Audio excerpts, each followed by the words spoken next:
Welcome back. 280 points, around the day's high on the Nifty, 18,311, so 20 points off it. So it's a super day on the back of what we've seen overnight in global markets. And the one sector which is doing very well is the IT services space. The index is up 4%. Large caps are up 3%, 4%. Mid caps are up even more in the range of 6 to 8%, depending on what you want to look at. Outsized contribution coming in from the IT services space. The next management on our radar is always an interesting one to look at and speak with. Indian Hotels is what I'm talking about. They've continued their streak of strong results. Occupancy has risen to 70% this quarter versus 68% pre-COVID. The company's average room rate has also continued to trend higher. Currently over 11,000 rupees as compared to about 8,700 rupees pre-pandemic. Puneet Chhatwal is Managing Director and CEO at Indian Hotels. Puneet, it's always a pleasure. Great to have you with us here on the program. Prashant this side. The overall sort of trend improvement continues. But I want to start with perhaps a bit of a near-term issue, which is margins. Margins seem to have missed expectations. Revenues on a quarter-on-quarter basis are largely steady, and Q2 arguably is a softer quarter. But on that same revenue base, costs are slightly higher, staff costs, other expenses, etc. If you could just explain that, start there. Go on. Thank you for having me. I think the margins keep increasing with the revenue. The flow-through becomes 100%. So I think what we are missing is a certain percentage points because the rate flow-through is not the same as was in Q1. That's one. The second is a one-time adjustment in the cost because this is the quarter in which we give increments to the staff. So you see a certain uptick in those costs. And on the total margin outlook, we remain confident of delivering 33% over the business cycle as the guidance we have provided under our strategy of Avant 2025. That we will do 33% margin. Now, traditionally, Q2 has never exceeded 17%. That was only in 1 year. And the average in Q2 has been more like 13, 14%. So I think a 25% plus margin is something for Q2, which is the weakest quarter, we think is a very good number. And we had to make certain investments in sales and marketing, in our digitization, in our loyalty program that we aligned ourselves with Tata Digital, with the Tata New app. And those investments are in line to secure the long-term margin and the long-term profitability and the future of the company. Right. We take that point, Puneet. Thanks a lot for joining in. Mangalam here. Just wanted to understand, you said Q2 is seasonally extremely weak. Are we looking at a record Q3 quarter for the company? Because that is one, seasonally strong. And secondly, just a cursory glance at any of your hotels, bookings, etc. for the holiday season, prices are shooting through the roof. Just wanted to understand what occupancy trends are looking like. And are we on track for perhaps a historic Q3 for the company?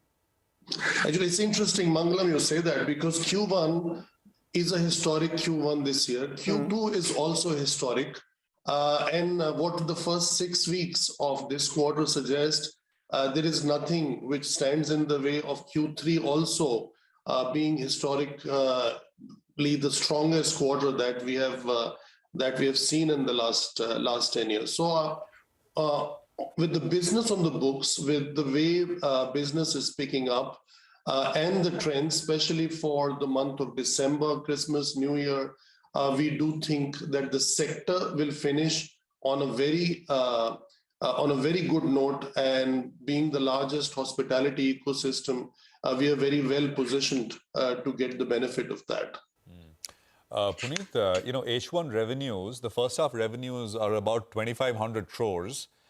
Q3, it's interesting the way you described it. Each quarter so far has been historic in its own right. But Q3 is the strongest in an absolute revenue intake perspective as well. So what should we expect for the full year with 2,500 crores in the bag in the first half? I would not, I would just say if we go back on a historic base from pre-COVID, not during COVID level, 40 to 45% of your revenue comes in H1 and the remainder comes in H2, with Q3 being the strongest and Q4 being the second strongest quarter. So I think that math makes it pretty clear, and the consensus of analysts is what we should follow.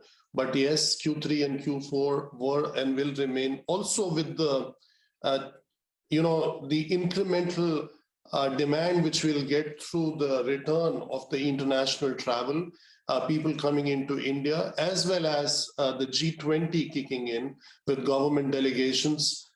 We do believe that Q4 will also be a very strong quarter. We take that point, and basis what you've said, assuming that what you've done in the first half of this year so far is about 45% of your annual revenues, you are likely to do about 5,500, closer to 5,600 crores on a full year basis as well.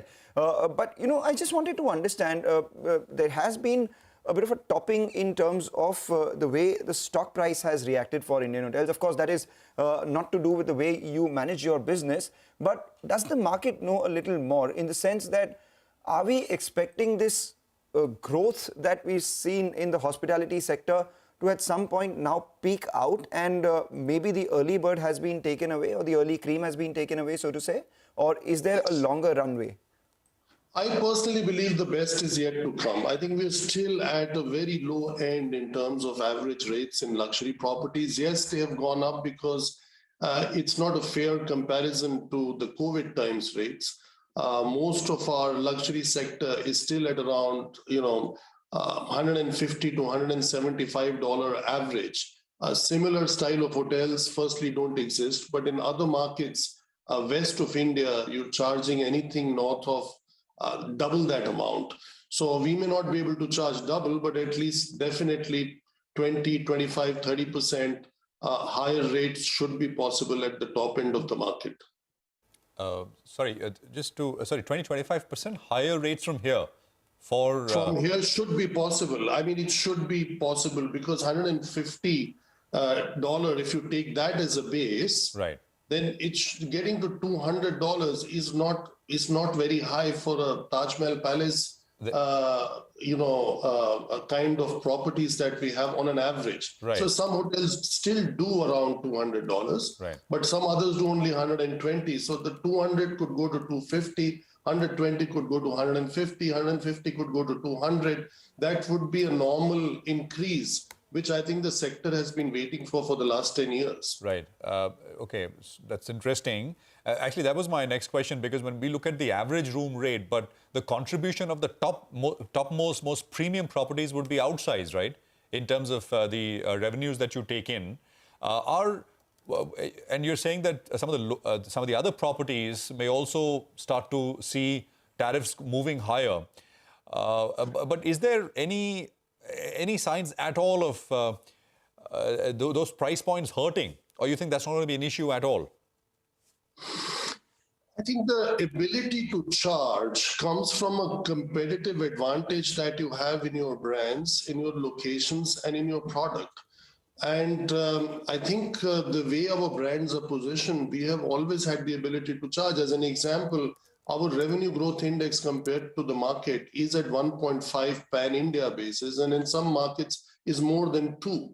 So on an average, for us to expect 30% more with the Taj brand in any given market is almost a given. So I do believe that the positioning of the brand, the kind of competitive advantage a brand has, helps you in your ability to charge and to charge a premium. Would you have a glide path for this 33% target that you have in terms of EBITDA for 2025? You've done 25% now. Can we expect, say, 29% in the next year? Just splitting it arithmetically, can we expect that sort of growth in your margins? And in that itself, I wanted to know, from pre-COVID to now, what proportion of cost savings, according to you, are sustainable?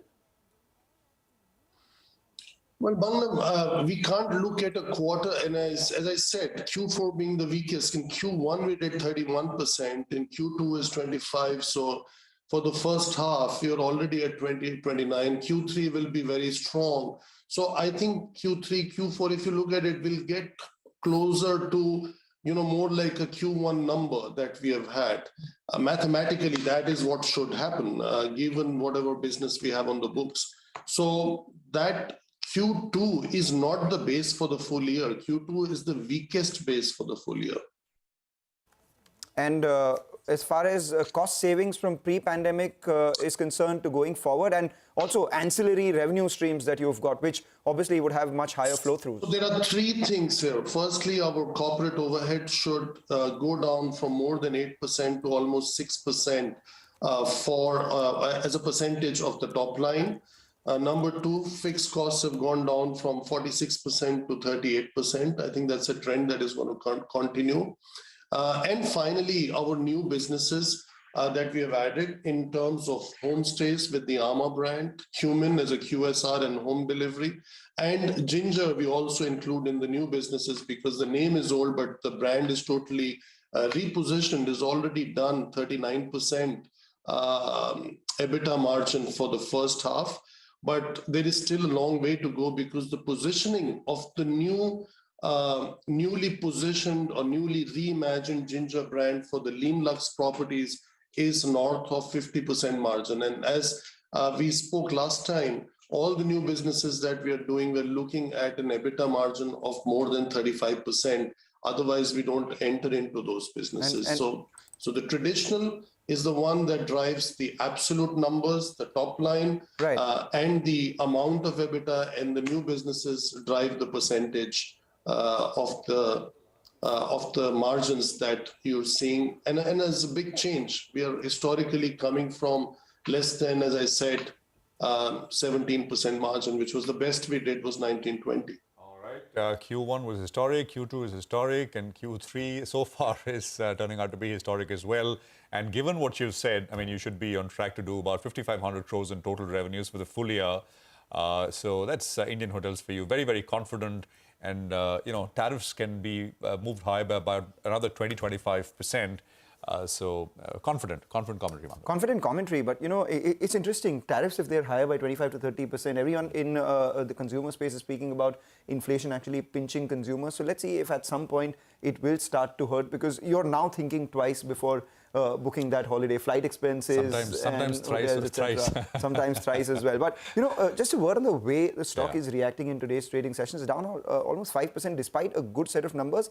A part of that could also be on account of some pre-positioning that had taken place ahead of the earnings. MSCI inclusion. And now that announcement has come, maybe some bit of unwinding. But no such problems for the markets. For the market, absolutely, Mangalam. 270 points, 18,300 is where we are at. So super strong. It's a wrap on Bazaar from all of us here. Thank you very much for staying with us. Lots of trading ideas lined up here next on Chartbusters.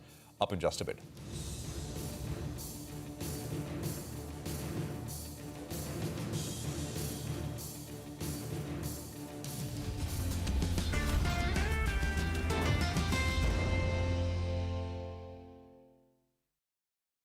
Brought to you by Tata Intra.